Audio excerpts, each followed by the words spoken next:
quê? João é o último a escrever, né? A mensagem central do Evangelho de João é que Jesus é o Filho de Deus, o Verbo eterno encarnado que veio ao mundo para trazer vida eterna àqueles que creem nele. Aqueles que creem nele.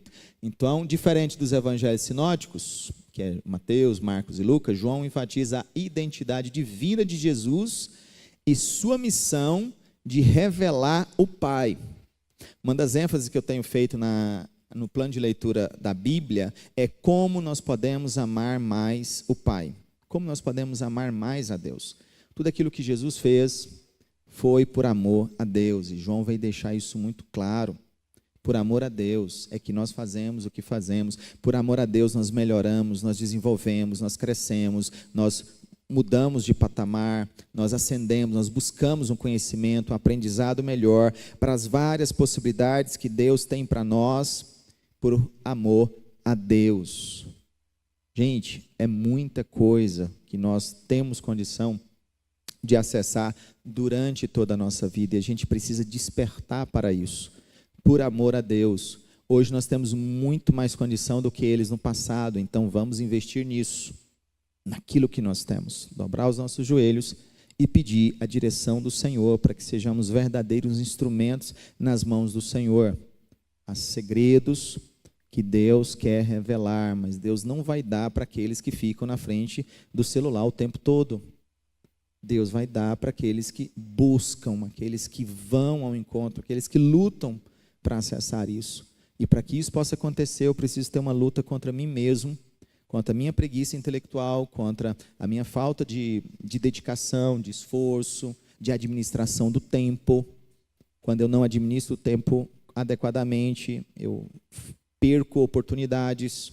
Então, tudo é uma questão de administração. Se a gente, por exemplo, está cansado, exaurido por conta das dívidas financeiras, como que a gente vem estudar? Se a gente não tem recursos financeiros, como que a gente pode estudar, pagar mensalidade? Está todo mundo pago, né, Silas? Inclusive, né? Todo mundo pagou, né? Oh, glória a Deus. Como que você pode estudar se você não tem dinheiro para pagar os seus estudos? Ah, eu não tenho dinheiro. Então, tá bom do jeito que está.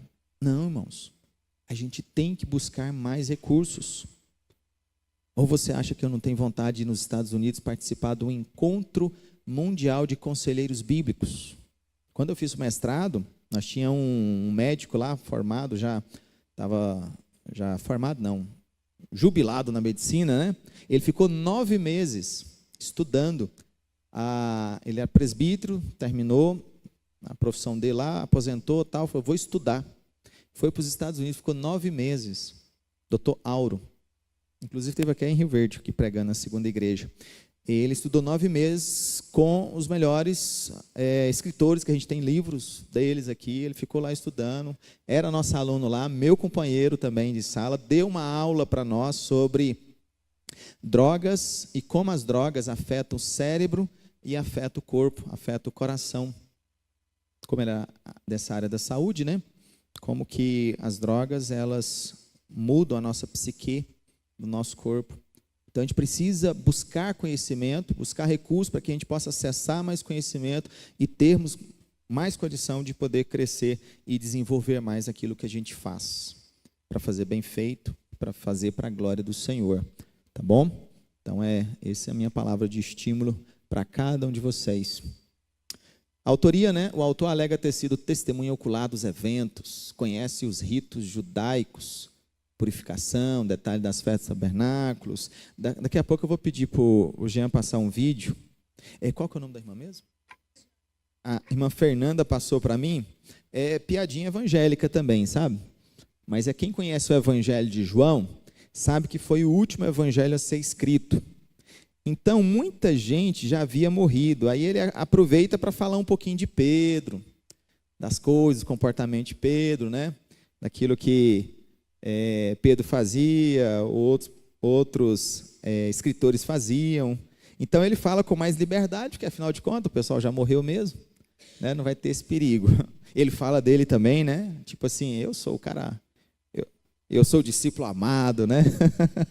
Ele já está velho, ele já pode falar que é o discípulo amado, sem que isso venha insuflar o seu ego, ou ser uma armadilha para o próprio coração dele. Então, ele consegue fazer isso com certa facilidade, com toda certeza. Costumes da Páscoa, conhece a teologia judaica, legislação sobre o sábado, conceito de hereditariedade da culpa, conhece a geografia de Israel, detalhes da arquitetura de Jerusalém, conhece as duas Betânias. Sabia que tem duas Betânias? Né? Uma do outro lado do Jordão e uma outra ao lado de Jerusalém. João sabia, então ele cita as duas Betânias, do capítulo 1, onde que João Batista estava pregando, e a outra ao lado de Jerusalém. Proximidade entre Enon e Salim, possivelmente a gente nunca ouviu falar, né? Enon e Salim. João cita, João 3, 23. Ele conhece bem aquela geografia ali. Talvez menino pulando, correndo para aqueles lugares ali, né? Ele sabia muito bem. Detalhes da planta do tanque de Betesda. Autor demonstra que era um dos discípulos, no capítulo 2. Esse sinal em Caná da Galileia foi o primeiro que Jesus fez. Ele manifestou sua glória e os seus discípulos creram nele. Depois disso, ele desceu para Cafarnaum com sua mãe, seus irmãos e seus discípulos. E ficaram ali poucos dias. Então, ele conhecia bem todos os discípulos ali, né? Vamos ver aqui. Os seus discípulos, porém, a princípio não entenderam isso. Mas, quando Jesus foi glorificado, eles se lembraram de que essas coisas estavam escritas a respeito dele e assim lhe aconteceram. Então os discípulos lhe entreolharam, sem saber de quem ele falava, até na ceia. O destinatário é nebuloso, mas a tradição cristã aponta para os cristãos de Éfeso, de acordo com Irineu e Eusébio, cristãos que precisavam de confirmação na fé e poderiam evangelizar. Diferenças entre evangelhos e os sinóticos. Isso aqui é interessante, como é ponto de vistas, você tem pouco movimento no Evangelho de João, porque são mais discursos. Aqui, muito movimento. Centralizado na Judéia. Aqui, centralizado na Galileia. Os sinóticos, vocês se lembram, Mateus, Marcos e Lucas. ênfase na pessoa de Jesus, ênfase no reino de Deus. Jesus como filho de Deus, Jesus como homem filho de Davi. ênfase em discursos, ênfase em narrativas. Muito material editorial, ou seja, explicativo. Pouco material explicativo. Longos pronunciamentos de Jesus, pronunciamentos breves de Jesus. ênfase no significado de Jesus, ênfase na história de Jesus. Essas as grandes diferenças entre o Evangelho de João e os evangelhos sinóticos. Sinais, nós temos 7 grandes sinais no Evangelho de João: a transformação da água em vinho, a cura do filho de um nobre, cura de um homem paralítico, alimentação dos 5.000, andando sobre as águas, cura do cego e ressurreição de Lázaro. Por que fala sinais? Porque João mesmo diz que são sinais que remetem à pessoa do nosso Senhor Jesus. E também as grandes declarações lá do Antigo Testamento: eu sou. Eu sou o pão da vida, eu sou a luz do mundo, eu sou a porta das ovelhas, eu sou o bom pastor, eu sou a ressurreição e a vida, eu sou o caminho, a verdade e a vida, eu sou a videira verdadeira. Obrigado, meu irmão. Eu sou a videira verdadeira, olha só. E o eu sou aqui está ligado à divindade de Jesus, lá com a conexão em Êxodo, quando Moisés pergunta para Deus. E eles me perguntarem, quem te enviou? Deus responde, diga, eu sou, me enviou. Então Jesus está fazendo a conexão com a divindade do próprio Pai. Entenderam? Então por isso que ele fala, eu sou a videira verdadeira, eu sou o pão da vida, eu sou o caminho, a verdade e a vida, para conectar a gente com a divindade. Certo? E por último, rapidinho aqui, para a gente poder passar para a nossa prova. Todo mundo animado a fazer a prova? Ao vídeo. O vídeo ainda a prova aqui, porque Atos dos Apóstolos é bem facinho, vocês já conhecem. Deixa eu ver, Jean, eu vou te mandar da comunicação aí, um link do Instagram. Está conectado aí, né, Jean? Só para a gente rir um pouquinho.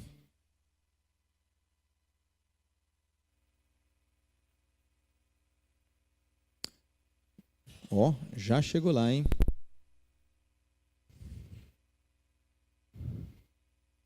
Libera o som, menino. Como é que eu posso escrever essa parte? Ele disse isso para se cumprir a palavra que tinha dito anteriormente. Não perdi nenhum dos que me deste. Aí o Pedro, né? O Pedro, sim, o Pedro. Mateus, Marcos e Lucas não fala quem foi não, mas eu falo. Foi o Pedro, viu, galera? Foi o Pedro. Pedro pegou a espada e tchan na orelha do homem. Aí depois Jesus falou, guarda essa espada, Pedro. Maria Madalena chegou e falou que tiraram o corpo do Senhor e não sabiam onde colocaram.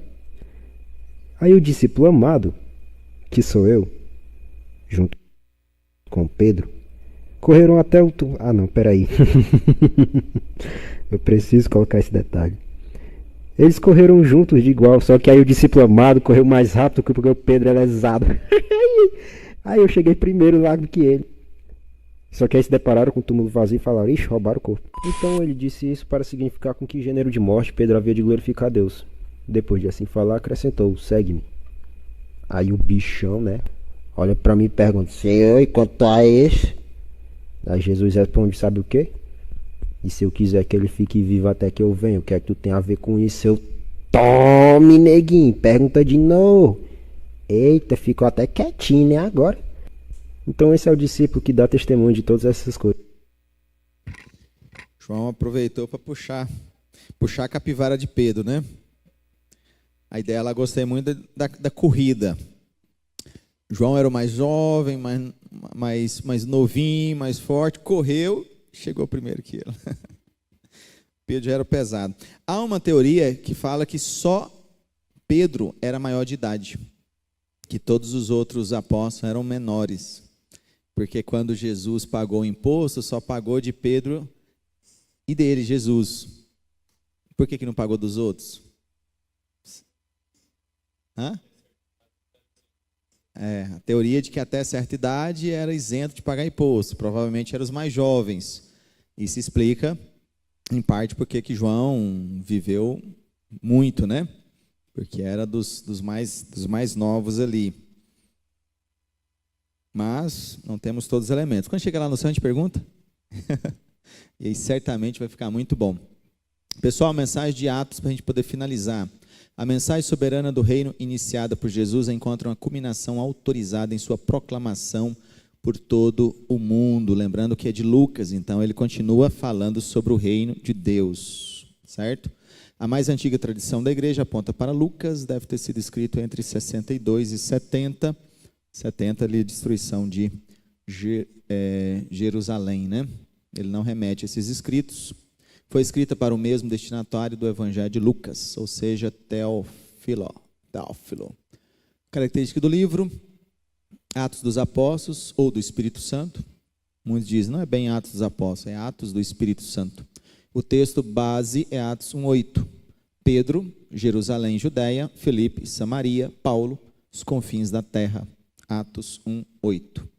A escolha do 12º apóstolo, descida do Espírito Santo, conversão em massa, muitos milagres, enfrentamento da perseguição, livro sem um fechamento, né? Continua até hoje. E assim, todos os outros, cada um tem as suas características, bom para a gente poder ver num outro momento.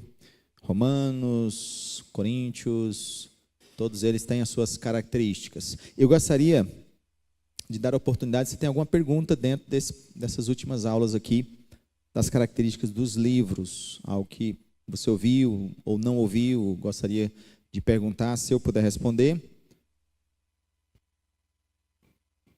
A morte dele, ele, a mais conhecida prisão é a de Roma, certo? Ele fica preso em Roma, só que ele sai dali.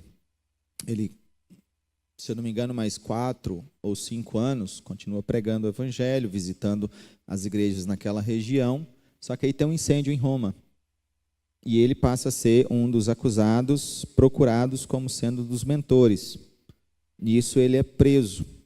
Ele escreve 2 Timóteo, nessa prisão. Não temos ao certo o tempo, mas o fato é que ali acabou sendo o fim dele, por volta do ano 68, mais ou menos, ano 68. Então, a maioria dos escritos, da história de Paulo, nós temos até a sua prisão de 2 anos em Roma, logo após quando ele chega do naufrágio. Depois disso, a gente tem poucos escritos. Basicamente, só 1 Timóteo, Tito. Porque como a gente viu naquele quadro anterior, bem atrás, ele escreve a maioria das suas cartas até ali. Depois disso, poucos anos, ele já vai ser preso.